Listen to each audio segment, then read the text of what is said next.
vais inviter monsieur le sous-préfet, les sénateurs, monsieur le député, madame la présidente de l'agglo et madame Ricard, enfants de l'école maternelle, de l'école élémentaire et du collège.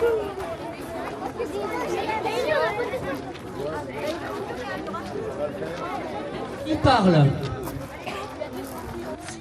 Nous sommes très contents d'être ici pour la pose de la première pierre de notre future salle festive et culturelle.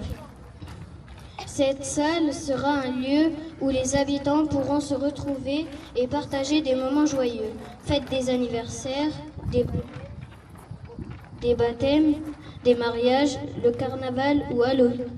Cette salle devra être accessible à... Cette salle sera aussi une salle culturelle. Si dans un premier temps, les jeunes ont pensé culture des légumes, nous avons appris que la culture, c'est apprendre, découvrir et créer. C'est rencontrer des personnes qui nous expliquent des choses dans différents domaines. Nous avons aussi imaginé un grand bureau pour des réunions, une grande salle créative pouvant accueillir les élèves afin de créer des œuvres artistiques ou fabriquer des objets scientifiques. Peut-être qu'un jour, nous pourrons accueillir une personne célèbre. Nous espérons que cette salle embellira notre village pendant de nombreuses années. Vive notre future salle festive et culturelle. Les délégués de l'école élémentaire de Bessin. À notre belle usine Ricard qui devra laisser sa place en allant au placard pour laisser entrer en scène un beau palace. Ce palace se rapproche du collège pour en faire profiter des collégiens. Une médiathèque qui aura beaucoup de sièges et aussi beaucoup d'historiens. Après une journée fatigante, pour se reposer, ils iront dans le cinéma regarder un film avec du popcorn chaud. Quand ce film aura pris fin, les adolescents auront faim et pourront aller manger un bon banquet. On peut les applaudir bien. Tout ça, on le met dedans. Allez.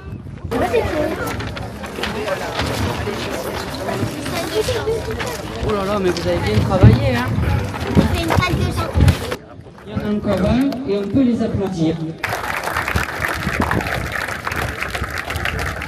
Je vais demander aux anciens de la société, s'il vous plaît, de venir. Quelques anciens, allez, venez, ceux qui travaillaient à l'usine. Jean-Luc, Jean-Paul, Marc, les commerciaux, Monsieur Foulquier qui était un des anciens directeurs. C'est pas un papier que vous allez mettre à l'intérieur, c'est une bouteille de Ricard.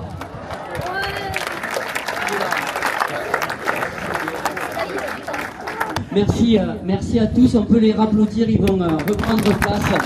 Merci beaucoup. Demandez à Madame Ricard. Je vais demander à Madame Chaudoir, puisque l'agglomération est partenaire de l'équipement, et puis à Monsieur le sous-préfet, qui est la plus haute autorité aujourd'hui, avec nos amis parlementaires qui sont derrière. Donc on va lui laisser l'honneur de mettre le premier coup de truelle.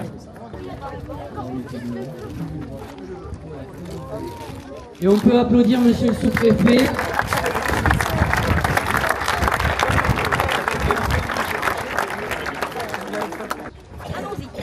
Madame Ricard, Madame Chaudoir, là aussi on peut les applaudir.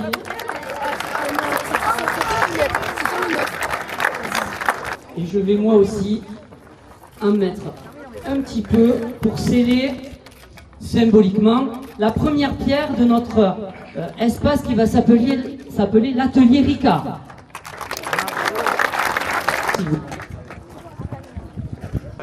Nous allons débuter les interventions par Monsieur Laurent Portejoie, qui représente le cabinet d'architecture King Kong de Bordeaux, et c'est le cabinet qui a été chargé pour la construction donc de cette première phase de ce site-là.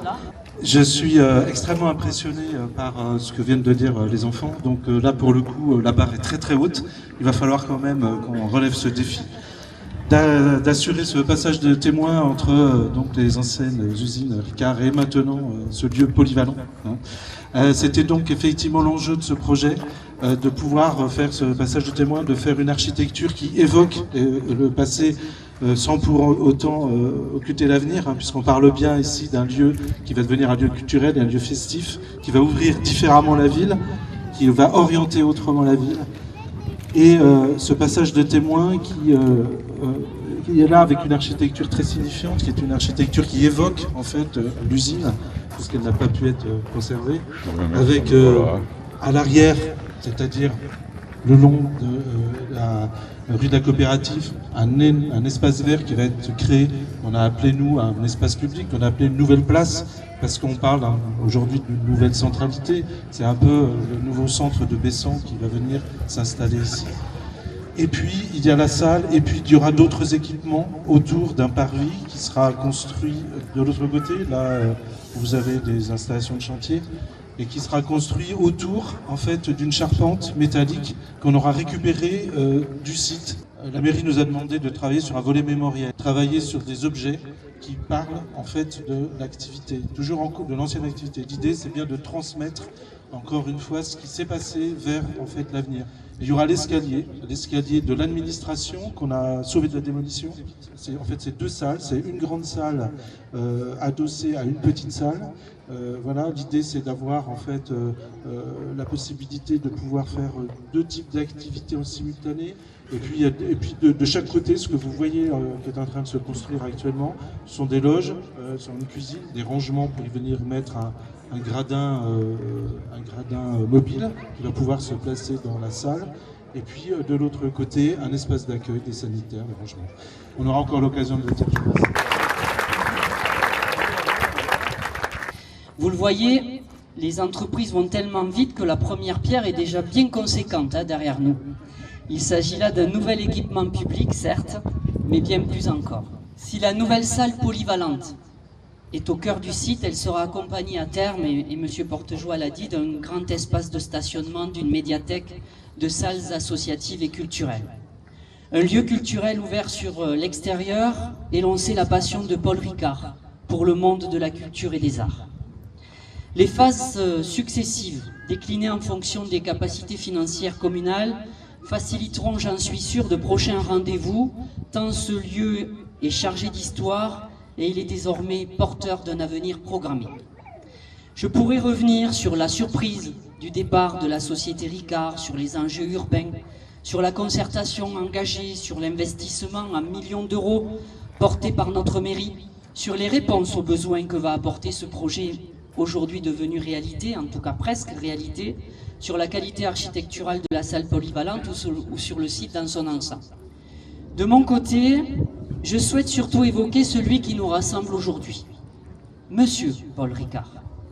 Sans lui, sans sa vision, sans son audace, sans son engagement, sans son talent d'industriel, nous ne serions pas rassemblés ici. En 1958, Paul Ricard a acheté les usines du Midi. On y distillait du vin et on y fabriquait du jus de raisin.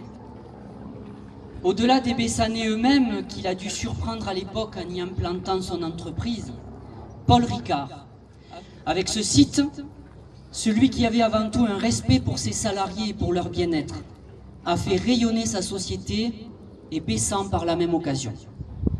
Le 14 juin 1965, sortait des chaînes d'embouteillage bessanaises la première bouteille de la célèbre boisson anisée, il y a 61 ans à quelques jours près. L'histoire était née et elle ne s'est pas arrêtée avec des évolutions industrielles majeures. À Bessan arrivait la badiane de Chine, la réglisse d'Asie centrale et bien d'autres composants pour voir s'installer ici la seule unité de transformation des matières premières et d'élaboration du produit de base de ce fameux pastis. C'était une usine unique au monde qui a alimenté la société dans le monde entier également. L'usine a aussi fabriqué du rhum, du Cantagas, de l'anisette, du whisky, du Pacifique.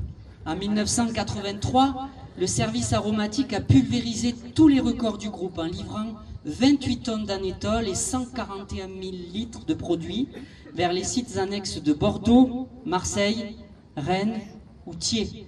En 1993, naissance du tourisme industriel sur le site. En 1995, remise de la certification européenne ISO 9002. En 2011, nouvelle bouteille de Ricard et certification sécurité des aliments ISO 22000. Ce ne sont que quelques exemples. En 2018, la société a décidé de quitter Bessan. Si le groupe Pernod Ricard est parti, l'empreinte de Paul Ricard est toujours ici. Elle flotte toujours, comme l'odeur de l'anis flottait dans l'air il y a quelques années encore. Et nous comptons bien saluer cette empreinte, car notre projet prévoit, et M. Portejoie l'a un peu esquissé, un grand parc végétalisé, paysager, qui va longer le site rue de la Cave Coopérative. Un espace mémoriel, original et novateur, va naître pour rendre hommage à Paul Ricard pour ce qu'il a apporté à Bessan. Je salue aussi Caroline Casta qui est avec nous et Nicolas Jouas qui travaille actuellement sur ce volet mémoriel. Paul Ricard a amené avec lui de l'emploi, bien entendu, à Bessan. Mais il a apporté bien plus encore. L'histoire d'une société, à la fois mondiale et familiale. Le goût d'entreprendre, l'opiniâtreté d'un homme visionnaire, le sens de lui-même. Madame Ricard, vous avez dit à son sujet, profondément humaniste, mon père était un homme de valeur, à la fois libre, courageux et enthousiaste. Son souhait le plus cher était tout simplement de rendre les gens heureux. Je vous invite tous à lire le livre « La passion de créer » de Paul Ricard, notamment les plus jeunes. Il est une véritable force pour celui qui a envie de s'investir, malgré les difficultés et les contraintes qui étaient déjà nombreuses à son époque. Merci madame, merci à votre fils François-Xavier qui n'a pas pu être là aujourd'hui, à votre fille Virginie ici présente, à votre famille, pour votre présence et votre soutien moral qui lie encore plus nos destinées. Bessan va rendre hommage et va rendre à votre papa ce qu'il nous a apporté. Avec cet espace artistique, et les enfants l'ont bien décrit, qui lui sera dédié et avec des équipements qui seront utilisés par tous les Bessanais et au-delà. Merci à tous les partenaires et merci à tous ceux qui m'ont suivi. Et je parle là des élus du conseil municipal lorsqu'en 2018, j'ai vu l'intérêt pour la ville d'acheter les lieux pour construire encore plus sereinement l'avenir de notre village. Paul Ricard a écrit « J'estime importante les évocations sur mon enfance car ce que je suis devenu tient à la façon dont enfant j'ai été élevé, aux maîtres que j'ai eus, aux gens que j'ai connus, aux exemples qui m'ont été donnés, à l'environnement dont j'ai bénéficié. C'est dans l'enfance que se bâtissent les fondations d'une vie d'homme. Sans doute doit-on faire la part des aptitudes et des qualités personnelles, mais les éducateurs ont un rôle primordial. » Voilà ce qu'il écrivait, Paul Ricard. « Ma seule option politique est déjà d'accorder la priorité absolue à l'homme. Les partis, les étiquettes, les doctrines n'ont jamais que la valeur que les hommes, par leur intelligence, leur travail et leur volonté leur apportent. Et puis enfin, à vous tous, un dernier passage plus général.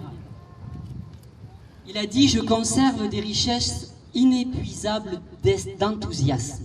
C'est la richesse la plus inestimable qui soit. Il est possible de transmettre un peu de son expérience à ceux qui, dans ce monde inquiet, cherchent des solutions aux problèmes de leur temps. » Et je crois qu'on peut l'applaudir pour ces mots.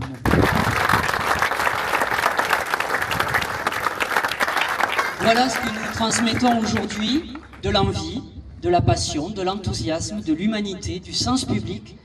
Alors je terminerai par ces mots. Vive Bessan, vive Paul Ricard et vive l'usine, car c'est le nom de notre nouvelle salle polyvalente. Merci à tous. Je laisse la parole à Madame Michèle Ricard. J'aimerais simplement dire quelques mots pour vous exprimer notre émotion devant l'hommage rendu indirectement à Paul Ricard, à notre père et notre grand-père. Sur ce nouvel espace municipal s'est trouvé durant 60 ans le centre aromatique de notre société, où étaient produits notamment des extraits d'anis et de réglisse entrant dans la composition du Ricard. En choisissant de donner à ce lieu le nom d'Atelier Ricard, espace municipal et culturel de Bessan, un parfum d'anis, il demeurera toujours. Et à travers ce nom, c'est aussi un esprit et des valeurs qui accompagneront vos projets et votre réussite. Nous vous remercions au nom de notre famille pour ce geste de mémoire.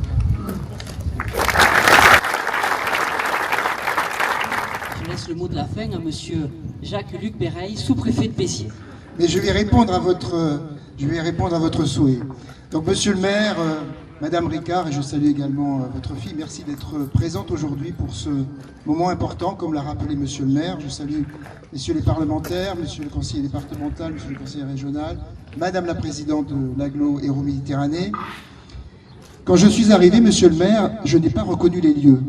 Quand je suis arrivé, effectivement, je savais que la friche avait été détruite, mais j'avais du mal à me projeter sur ce que peut être une telle surface. Je n'imaginais pas que c'était aussi grand. Voilà, et ce que vous en avez fait. Alors moi, simplement, pour ne pas être trop long, je voudrais vous dire 3 points qui me semblent très importants et 3 points, je pense, qu'il convient de saluer.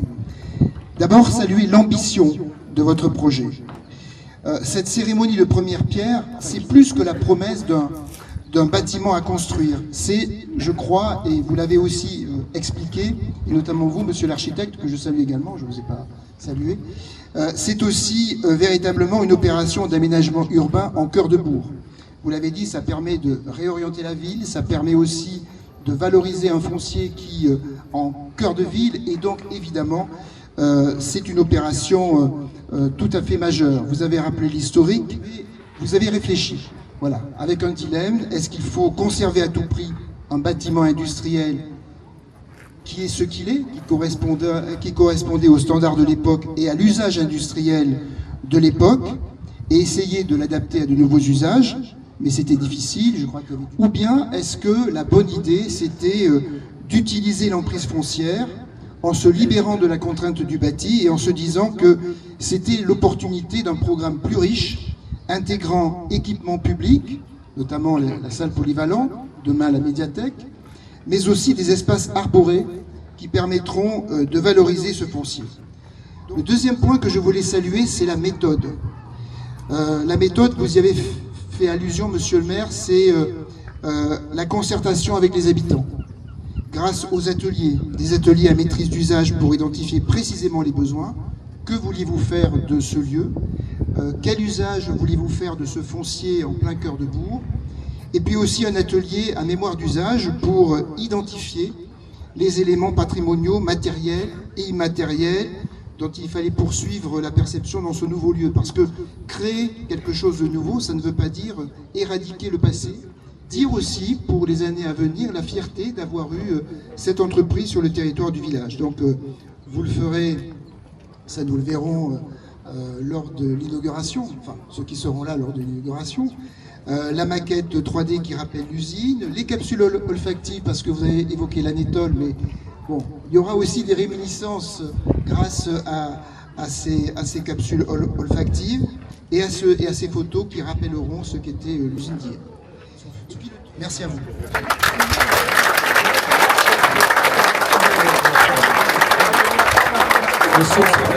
Et surtout technique et les ouvriers qui sont là avec cette chaleur et qui travaillent pour que ce projet soit prêt au printemps 2027. Merci à tous.